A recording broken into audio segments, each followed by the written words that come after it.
Good afternoon, Bluebirds. I'm Ben with Carter delivering your announcements. Happy birthday to Dominic Gregory. Today is Friday, December 6th. Do you know what happened today? No, what happened today? I don't know. Let's find out in this short video. Little video. Did you know that there has been many historical events on this day? And in This Day in History, Part 2. In 1884 in Washington, D.C., the Washington Monument was completed. It was named after George Washington after his heroic feats. At first, Congress wanted to build a statue of George Washington, but they decided to build a monument. A society was formed, and they raised money to build the monument. $1 million was needed to build it. The building halted when the Civil War began and resumed after Ulysses S. Grant became president. It was made from about 36,000 blocks and is 555 feet in the air at that time. Over 800,000 people visit it annually. In 1865, the 13th Amendment officially ended the institution of slavery. This represented the struggle against slavery. Through the Civil War, slavery was a main topic that swayed people's opinions. But slavery was a cruel practice that was rooted for in the southern states. Abraham Lincoln thought a constitutional amendment would end slavery. The amendment was later ratified, and it shapes how we live today. In the harbor of Halifax, a Canadian province in Nova Scotia, a devastating explosion occurred. In 1917, as World War I raged on, the port city of Halifax had many ships that carried many supplies. There were two ships coming into the port, the Mont Blanc and the Emo. And around 9 a.m., the two ships collided, making the biggest man-made explosion in the pre-atomic era. The explosion created a lot of destruction, destroying buildings and ripping families apart. And this is This Day in History.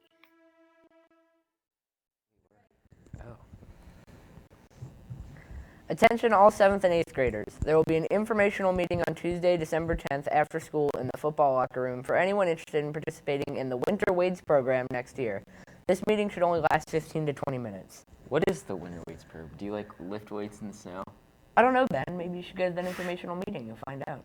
Yeah, definitely. Tomorrow, Saturday, December 7th, is a historic day in our nation's history. Tomorrow is the 78th anniversary of Pearl Harbor. Let's take a look back on this day. Franklin D. Roosevelt. And you said you could say that name. I said it. I just Struggled. I didn't struggle. I knew it. Sure. Okay, let's just continue. Said would live in infamy, which means a day that will live in history. This day certainly has. Here is a look at the naval base in Hawaii and some statistics related to the event that would pull the United States into World War. That pulled the war. Yesterday, December 7th, 1941, a date which will live in infamy. The United States of America was suddenly and deliberately attacked. This happened at a place known as Pearl Harbor. This is a town in Hawaii located near the center of the Pacific Ocean. This town was a home of many naval facilities and warships. The American military leaders didn't think that the naval base would be attacked, so it was relatively undefended. This gave the Japanese an easy target to hit. On December 7th, 1941, hundreds of Japanese fighter planes descended onto the base. They managed to destroy 20 American naval vessels, including 8 battleships and over 300 planes. At about 8 a.m., the Japanese planes filled the sky. Bombs and bullets rained down onto the American vessels and planes below. The sky was filled with chaos and destruction. Many famous ships were destroyed in the surprise attack, including the USS Arizona, which had been hit by an 1,800-pound bomb. She exploded and sank with more than 1,000 men on board. The next ship hit was the USS Oklahoma. She was carrying 400 men on board when she got hit by a torpedo and lost her balance. rolled on her side and sank. Less than 2 hours later, every battleship, the USS Oklahoma, USS Arizona, USS California, USS West Virginia, USS Utah, Maryland, Pennsylvania, Tennessee, and Nevada had taken significant damage. In all, the Japanese attack had crippled or destroyed 20 naval vessels and more than 300 planes. 2,403 sailors, soldiers, and civilians had been killed, and about 1,000 were wounded. This attack was what launched America into World War II. They joined forces with Great Britain, France, the Soviet Union, and China to fight against Germany, Italy, and Japan. Every year on December 7th, thousands of people go to the Pearl Harbor memorials. Some of the biggest memorials there are the USS Arizona Memorial, the USS Utah Memorial, and the Pacific Aviation Memorial. These places are there to symbolize the people that lost their lives in this fatal event. As we approach this day in Kentucky, far away from this old battlefield, let us remember the people that lost their lives in this attack.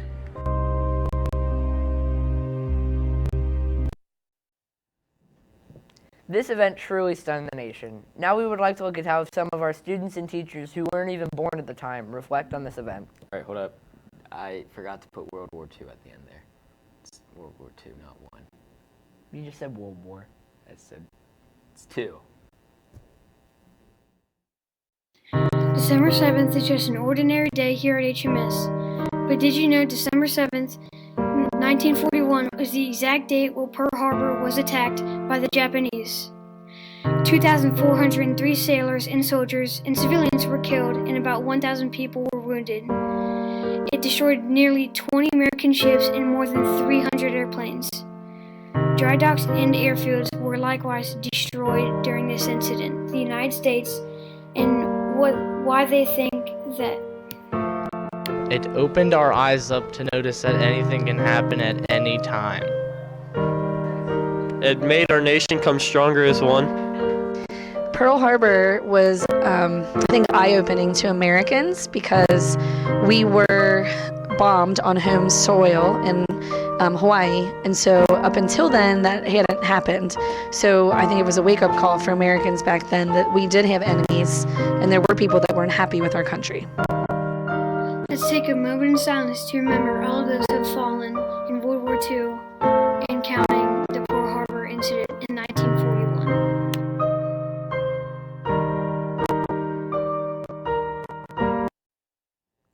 Unfortunately, as this is the day before the historic event, yesterday, Thursday, a Navy sailor killed 2 civilians and himself at Pearl Harbor.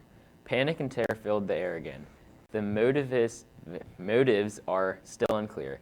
As we near the anniversary of the attacks, 1941, Pearl Harbor is once again shrouded in shock and mourning. So tomorrow, December 7th, think about those people who lost their lives in this attack and the one in 1941 and all of the many servicemen who truly sacrificed everything for our comfort and safety. As suggested in the video, take a moment to sincerely think about this event. Let's go. Didn't mess it up. Attention 6th graders. If you are interested in engineering, there are 2 clubs you may want to consider joining. The first club is Night Society and is a girls-only club. In this club, 6th grade girls will join 4th and 5th grade girls to learn problem solving through 3D printing. This club will run on Wednesdays from 3:30 to 5:30 and launch from January to March. The sign-up deadline is next Friday, and you will sign up using the link in Schoology. Here we go again. Wait for it. The second club for 6th graders that deals with engineering and design are called Cleverly Contrived Contraptions. Got it that time. In this club, participants will have the opportunity to design their own contraption using 3D printed parts. This club will run on Wednesday from 3:30 to 5:30 at launch from January to March. Once again, the sign-up deadline is next Friday, and you will sign up using the link in Schoology. Finally, there is an engineering and design club for 7th and 8th grade girls. This club will begin in February and is called Gear Shifters. This is a girls' STEM bicycle club for 7th and 8th grade girls. Girls who participate will build a bike that they will keep or donate. In this 10-week program, they will build a bike and then break apart each of the main components to tune it. The club will run on Thursdays from 3:30 to 5:30 and launch from February until late April/early May. And yes, the sign-up deadline is next Friday. As per usual, you will sign up using the link in Schoology. Wait, what do you use? Do you use the sign up link in Schoology? Is that what I'm going to use, right? Yeah. All right. Now, as many of you know, the book fair is going on.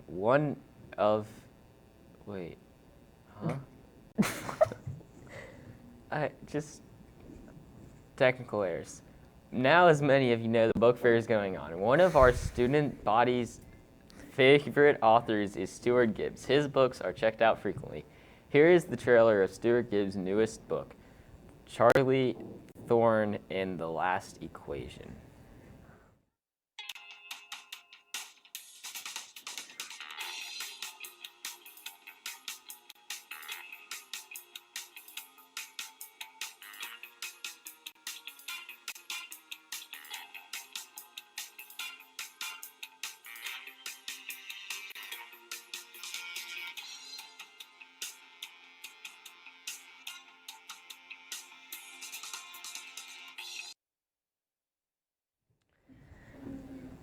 Man, we have a lot of videos today. You think we'll hit that 10-minute mark? I mean, hopefully. If we don't, if we do, we'll hit some sort of record. If we don't, we're just going to sit here and they can watch us, you know? You're probably right. Yeah, I'm always right.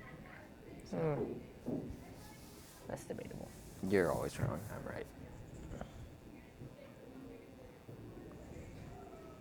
For lunch today, we'll be having bacon cheeseburger, potato triangles, and steamed broccoli. The alternate is chicken patty sandwiches. For lunch on Monday, we will be having Salisbury steak, mashed potatoes and gravy, and steamed corn. Remember, you can always add fresh fruit and salad to your lunch. Now for today's quote of the day.